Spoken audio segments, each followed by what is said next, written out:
Hello, fellow fans of democracy. I'm Meagan Hatcher-Mays, Director of Democracy Policy here at Indivisible, and welcome back to another edition of Impeachment Daily.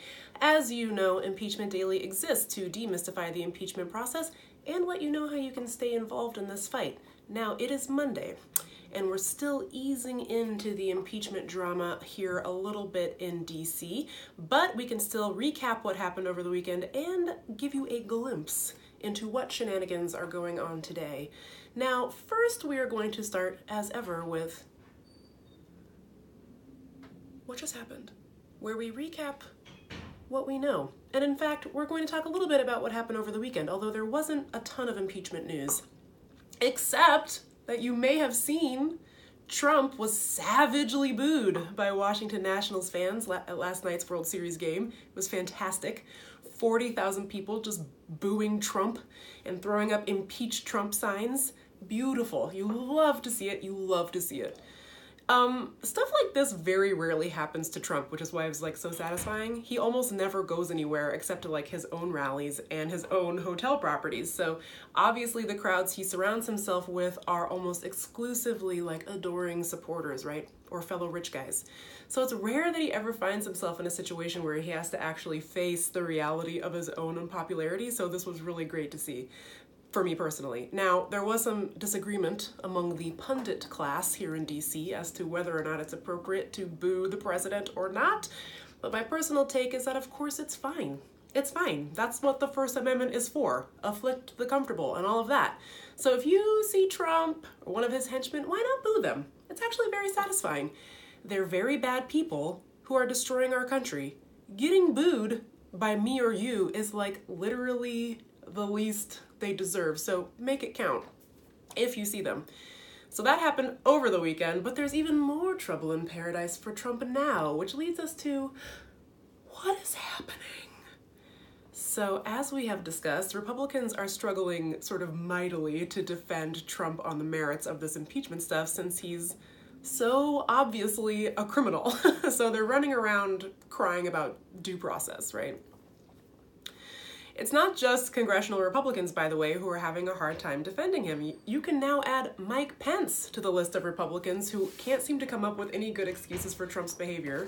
Mike Pence, who I think is always trying to do serious statement stuff, but just ends up looking really confused. So Mike Pence, he was on Face the Nation over the weekend, one of those Sunday talk shows that focuses on what's happening in the swamp.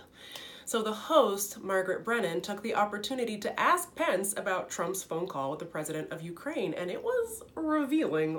Revealing in the sense that Pence was really bending himself into a full pretzel, trying to avoid answering questions like, what do you make of the fact that 4 different officials have confirmed that Trump tried to bribe Ukraine for dirt on the Bidens? I'm paraphrasing, but that's the basic question. And in a normal administration, the answer would be what? Of course the president didn't do this. There's no evidence of this. But of course in the Trump administration, the best Pence can come up with is, I can only tell you what I know.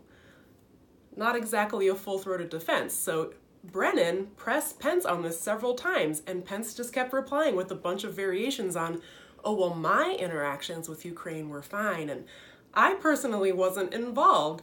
So yeah, Mike Pence is not trying to go under that bus. A very weird dynamic seems to be emerging between Trump and Pence, so stay tuned on that.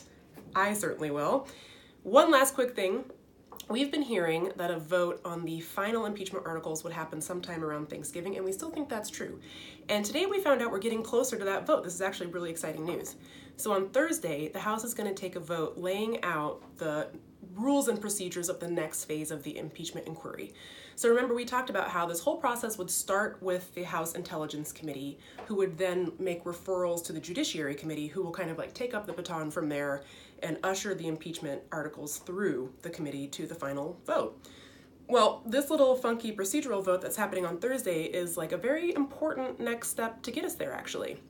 So this vote is going to establish the rules for what happens in the Judiciary Committee and will ensure transparency in the process. Now remember, Republicans have literally been banging down various doors complaining about due process and transparency. So here's their chance to vote on it. They won't. Now, I won't bore you too much with the details, but this is great news, I think. It means that Dems are sticking with a pretty aggressive timeline and wanting to deal with Trump's corruption sooner rather than later, so that's very, very good.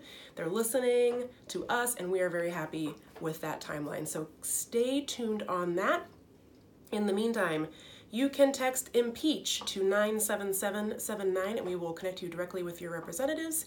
You can, of course, go to impeachnow.org, and you can register events over the recess, which is coming up on November 3rd, or you can RSVP to events that are already planned. And we have another website for you for our big mass mobilization on Impeachment Eve.